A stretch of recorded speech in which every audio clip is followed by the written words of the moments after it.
Quelque part dans le ciel, une présence contrariée échappa à un orage. C'était un soir d'été et des enfants dansèrent sans y voir de présage. Pourtant, il n'y a pas de fumée sans feu et sans Dieu, pas d'orage. Nous avions déjà décidé de ce qui leur est agréable et ce qui les insupporte. Les animaux nobles sur l'autel, sacrifiés, les impurs, épargnés. Divine justice. Et puis le raisin, selon qu'il a ou non fermenté. Le pain pour peu qu'il ait levé. Les jours du calendrier où le sucre est permis. Ceux de viande ou de poisson. Les textiles selon l'origine de leurs fibres. Le ciel ne s'apaise pas. Il en faut davantage. Les enfants dansent encore. D'accord. Rappelons aux femmes qu'elles sont ici pour plaire aux hommes. Rappelons aux hommes qu'ils sont là pour plaire à Dieu. Trions les hommes pour ôter de l'humanité ceux qui aiment les autres hommes, et les femmes qui aiment les autres femmes. Condamnons, maudissons ce qui aurait dû nous émouvoir. Que les enfants cessent leur danse s'ils ne veulent pas y passer. Tiens, pourquoi n'y avions-nous pas pensé avant ? Montons les dieux les uns contre les autres. Trop de vérité dans ce vacarme de prière. Voilà, ultime tentative. Distinguons la religion des hérésies. Et comme chacun a la sienne, nul ne sera plus à l'abri. Que les volontés soient défaites sur la terre comme au ciel. Mais, puisque rien n'interrompt l'orage, je garde pour moi cette dernière hypothèse. Et s'il s'agissait du soupir d'un Dieu oublié ? Si de ceux des Romains à ceux des Égyptiens, l'un signait cet augure, des Nordiques, des Aztèques, des Mayas ou des Grecs, comment en être sûr ? De l'Olympe déserté aux prières oubliées, je veux qu'ils se rassurent, bien qu'ils en aient d'autres désormais, on se tue toujours en leur divin nom. Mais voilà, les enfants dansent encore. Ils dansent encore, sans raison.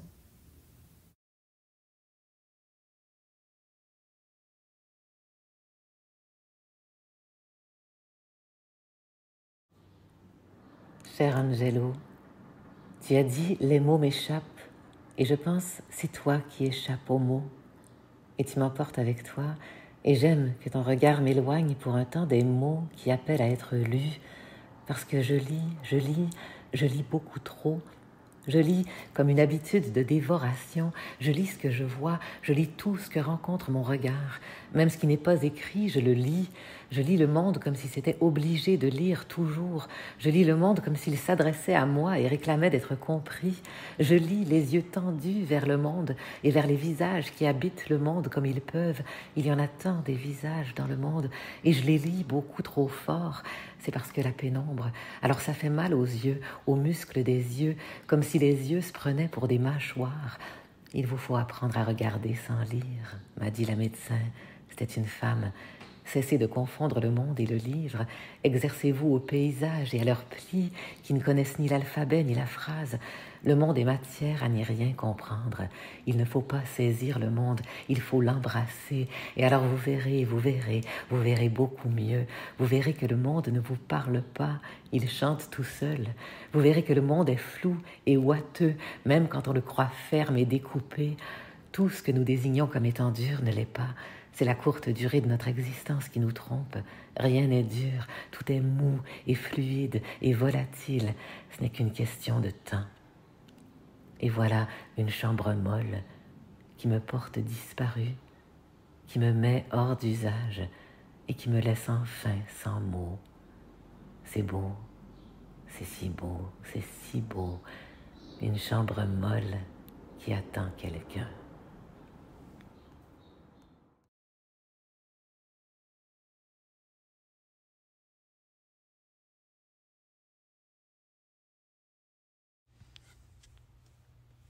Ici, je prends congé de vos visages. Moi qui les ai tant observés, touchés, analysés, décortiqués, moi qui les ai tant aimés.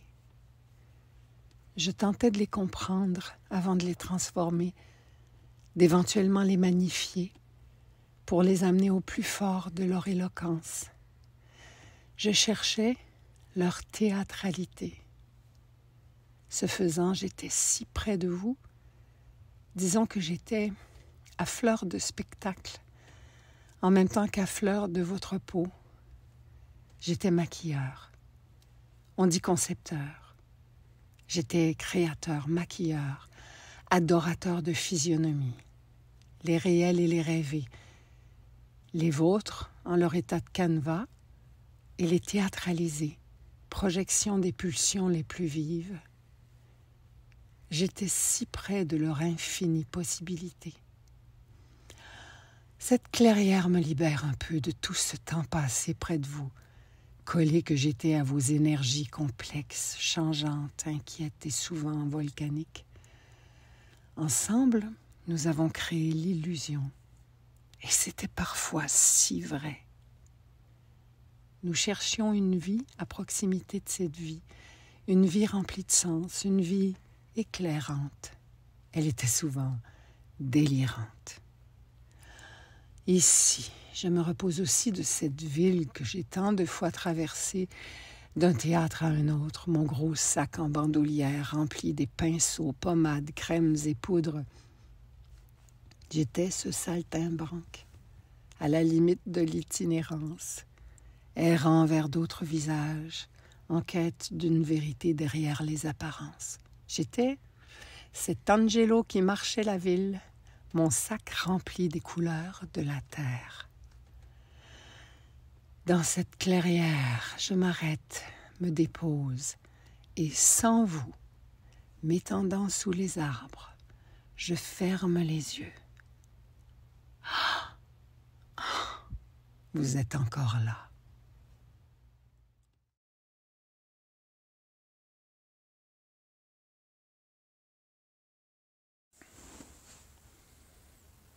L'image m'apaise, me fait du bien. Un vertigineux bouquet composé de troncs d'arbres et ses infinis branchages. Un formidable enchevêtrement de bras de dentelle, musclés mais fins, qui se dresse avec vigueur vers un ciel blafard. L'image est forte, profonde, sereine. Un mouvement irrésistible, une énergie sourde s'en dégage. Mon œil ne se lasse pas de plonger dans cette mélancolie faite de noir, de blanc et de gris. Il se perd dans ce savant labyrinthe, vaste cathédrale forestière, où flottent des nuages d'écorce et d'élégants voiles translucides tissés d'invisibles et d'impalpables. Fragiles vitraux végétaux, espaces de volupté. La moindre parole y serait sacrilège. Un silence froid, vif, argenté, est la seule musique possible. Une ample solitude règne dans ce paysage austère jusqu'à la pureté, et je veux en être. J'aime pas les ciels bleus sur les photos, ça fait carte postale, ça fait calendrier, je trouve ça quétaine. Les ciels bleus obligent à un bonheur superficiel, à une promesse de Jésus, de bon Dieu sur son nuage poffé, de paradis qui n'existe pas, du moins d'un paradis pastel où je voudrais surtout pas séjourner. Ce ciel blafard, recouvert de spectres arborisés, m'invite à l'absolu, à une noirceur éclairée. Il m'est familier comme le souvenir d'un film ancien que j'aurais vu, mais je sais plus ni où ni quand. Des films, j'en ai vu tellement pour m'évader de tous ces hommes veuls et sans âme, aux couleurs criardes, hurlantes, dégoulinantes. Ce ciel et ces élégantes dentelles sont-ils issus d'un film polonais, allemand, hongrois? Sainte-Jeanne de la Nouvelle Vague apparaîtra-t-elle dans une brume de haute couture? Cette sensation de plénitude est-elle la réminiscence d'un bon vieux documentaire de l'ONF, alors qu'on filmait encore des bancs de neige haut comme ça, et qu'on récoltait l'eau d'érable avec une slip et son cheval? Ce soir est soir de canicule, de début de fin du monde. Ce soir est soir de Jasper, de brasier lointain et de menaces d'enfer éternel. Cette image de tronc, de branches et de ciel finement ouvragé n'a pas d'âge.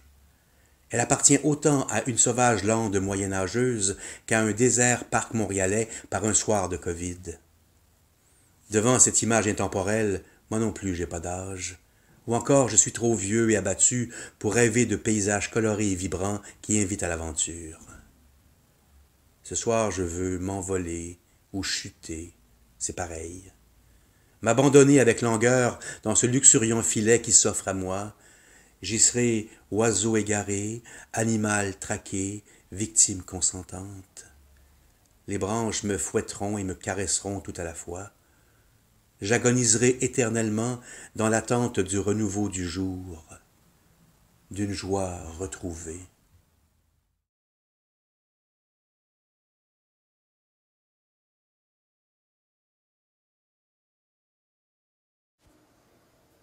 Cornouiller d'en haut.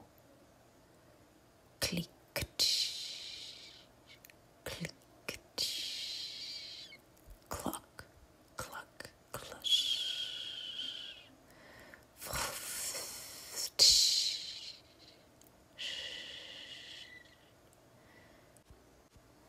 Fesses froides sur rocher chaud du soleil gardé. Épisode des couleurs de l'île en petite poussière dans ta paume. Déposé comme on prend quand on savoure, qu'on voudrait engloutir.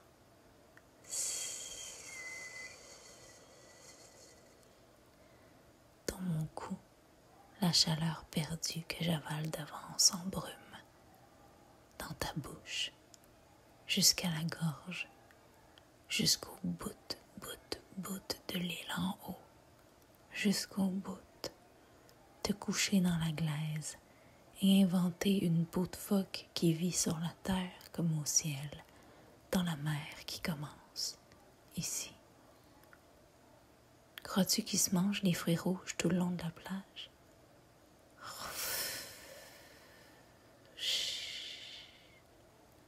Là-bas, les petits arbustes tout le long. Dans ma paume à moi, une algue et une promesse. Oui, ils se mangent. C'est délicieux en confiture.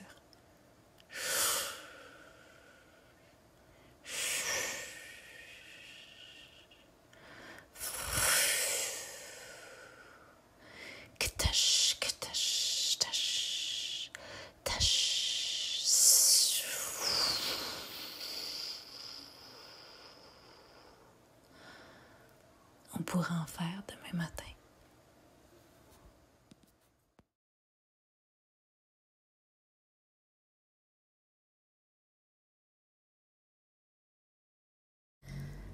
Cette photo saisissante est chère à mon cœur. Je ne peux l'observer anonymement, comme une image étrangère, inconnue. Elle est le centre de l'affiche de l'Opéra de Katsu en 2012. Angelo a conçu la plupart des images qui illustrent le parcours de Sibylline. Il aime par-dessus tout photographier des individus, des interprètes, qu'il transforme et embellit. En leur compagnie, il cherche la pose, la posture qui évoque le mieux, c'est-à-dire poétiquement, l'idée d'un spectacle. Il ne s'agit pas de réaliser une photo publicitaire, mais une photo d'art qui parle pour elle-même, en elle-même. Angelo fait toujours des merveilles. Avant de photographier, il habille, coiffe, maquille. Ce ne sont pas les habits du spectacle, mais des vêtements choisis par lui qui traduisent sa sensibilité, son regard aiguisé sur l'œuvre à venir. Il aime ses rendez-vous intimes avec l'interprète où il crée l'atmosphère propice au dévoilement, à l'abandon. Pour l'opéra de Katsu, il rechigne d'abord à l'idée d'une photo à plusieurs. Il trouve que c'est moins parlant. Mais pour ce spectacle, ce n'est pas possible. Il y a beaucoup d'interprètes et pas de personnage vraiment central, comme dans Wojciech ou La nuit juste avant les forêts, Le 20 novembre, Douleur exquise. Il accepte finalement une photo de groupe avec 3 des personnages principaux. Il habille et maquille dans un premier temps les 2 actrices, Ève Gadois et Ève Pressot, 2 Èves rivales dans la pièce mais complices dans la vie. Comme elles sont prêtes plus tôt, il les assoit sur un fauteuil et les photographie. Par la suite, il fait plusieurs essais, à 3, à 2, en solo, mais cette photographie est si forte qu'elle suscite mon enthousiasme. À la fois décadent et pudique, ce portrait à 2 évoque une époque révolue. Les cabarets, les voyous, la prostitution, la maison close, l'alcool, le tabac, la drogue, l'amour. Les 2 actrices sont magnifiées par leur coiffure, leur maquillage, leurs vêtements et par le regard aimant d'Angelo. Elles brillent, ou plutôt, elles irradient. Elles sont comme une tentation sensuelle, une invitation. Et malgré la douceur qui s'en dégage, la photo est subversive. C'est sans doute ce qui m'attire.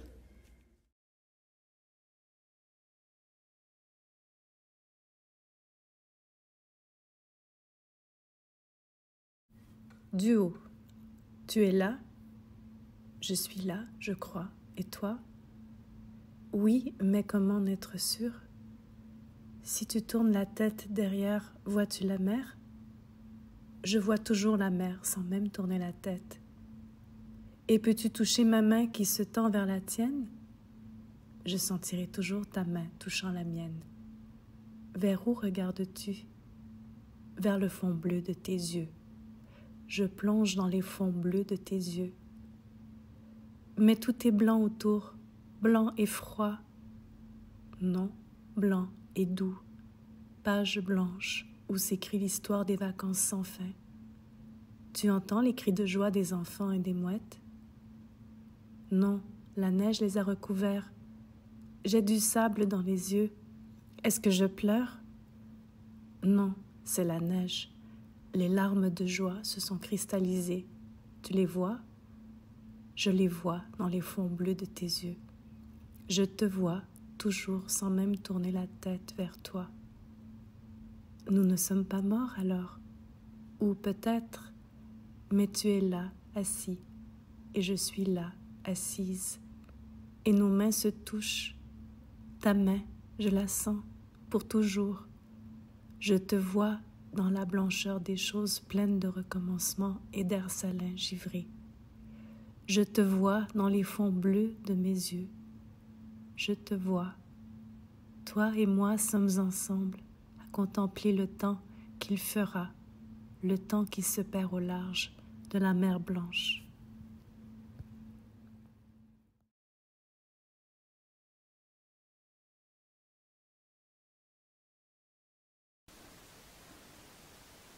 Les arbres nous survivront, ces titans qui se tendent vers le ciel, désespérés, tous vers le même soleil. Peu importe l'arc de la terre, ils s'ouvrent vers la même lumière. J'ai cru finir comme eux, ancré au sol, mes jambes pourries, indolentes. J'aurais voulu ne jamais connaître cette absence. Je l'ai senti. Le syndrome sauvage au nom composé, quelques secondes avant le réveil. Mes jambes, 2 épaves sous les draps qui ne m'appartenaient plus. Des picotements plus ardents, plus inquiétants qu'un engourdissement. J'ai eu cette étrange impression qu'on commençait à me quitter. J'étais assiégée. Le syndrome s'était installé, un hasard fatal. Il fallait voir jusqu'où il allait me déposséder, en commençant par les pieds. J'avais commencé à m'enfoncer, une motion terrestre prête à m'avaler, lenteur effroyable. J'allais rejoindre les titans, j'allais me fixer, désespérée. J'ai fait des gestes creux, j'ai hurlé. Tout ce qui me restait de vivant s'est tendu, s'est opposé. Je suis devenue primitive, sauvage moi aussi, nue face à la bête, comme aux premières heures de la race. Je veux qu'on me tranche, renoncer à mes jambes, mais pas le reste, pour enlacer, pour prendre. Je négocie à l'aveugle, déplie tous les possibles, fais 1000 promesses divines pourvu que je m'échappe, que je revienne à ce que j'étais, complète, vivante. Je veux me battre jusqu'à la mort, interrompre le syndrome, jusqu'à ce qu'il se replie, jusqu'à ce qu'il renonce toute mon énergie à le repousser, à espérer à être une miraculée.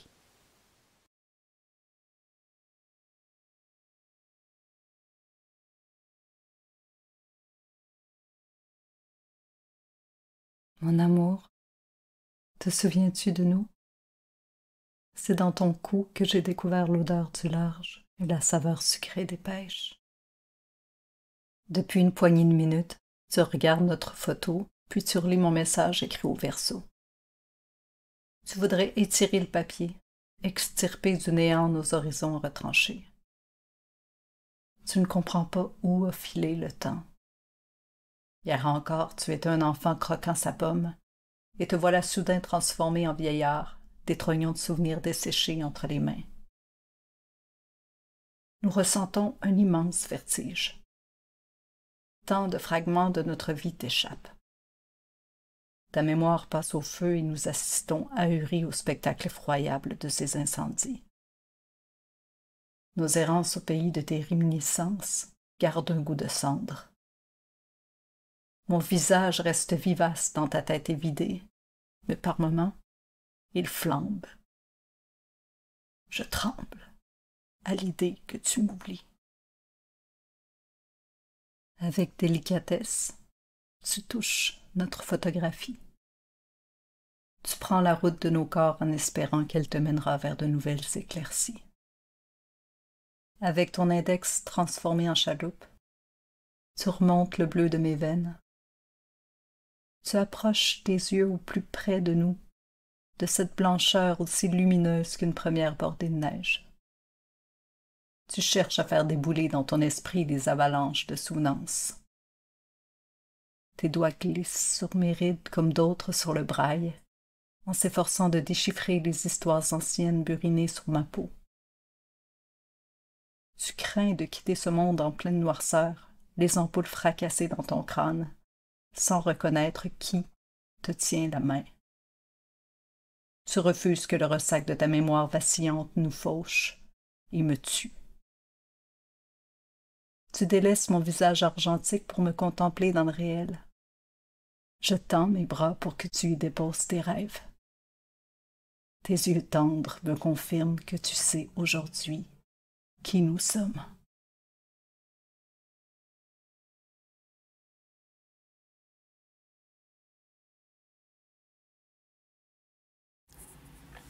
Évincer, du latin evincere, vaincre complètement.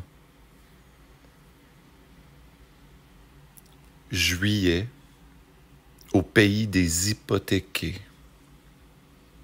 Ton toit est à moi.